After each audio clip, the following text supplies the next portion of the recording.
We all have had that moment. Tarkov wipe drops, and we say, man, I'm down to have some lukewarm fun filled with depressing lows and addicting highs. Tarkov is the name brand cereal that gives you what you expected, but still leaves a weird taste in your mouth. What if I were to tell you that there's a bargain brand replacement that doesn't hurt the wallet? You can escape that toxic girlfriend that constantly head eyes you with 12 gauge, and bring home a lady that won't impress mom but won't let her down. Gray Zone Warfare is an extraction point that you needed. You tell me what hooked you about Tarkov. Was it the high stakes environment?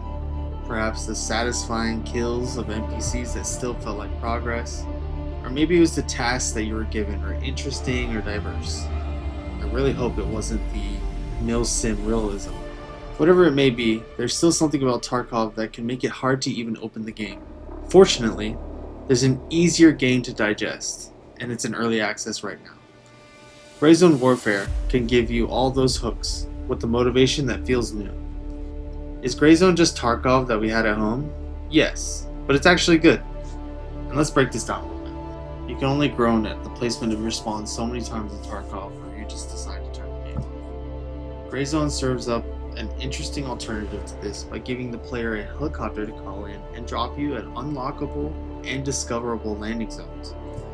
Tarkov has this gut-wrenching hopelessness you can feel when you die, with the new gun you never got to shoot. In Gray Zone, you may be put in a coma in a firefight instead of being knocked out completely, and a teammate can still pick you up. And for you loner weirdos, you're always on the map. Your body is recoverable if you don't die a second time, obviously. Oh, and they even have something for you PvE rats. If you don't want to try hard against real people the whole time, you can boot up the PvE mode and just grind quests. Gray Zone turns down the stress and keeps some of the satisfaction of an extraction shooter. Whether this is pro or con, it's up to you.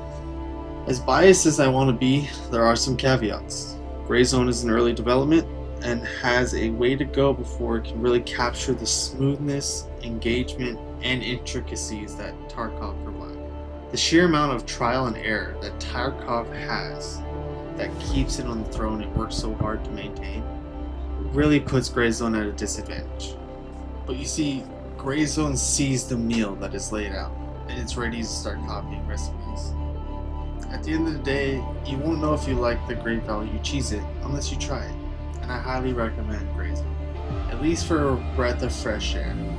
And I would love to hear your feedback on the game, and what you think the game does that the other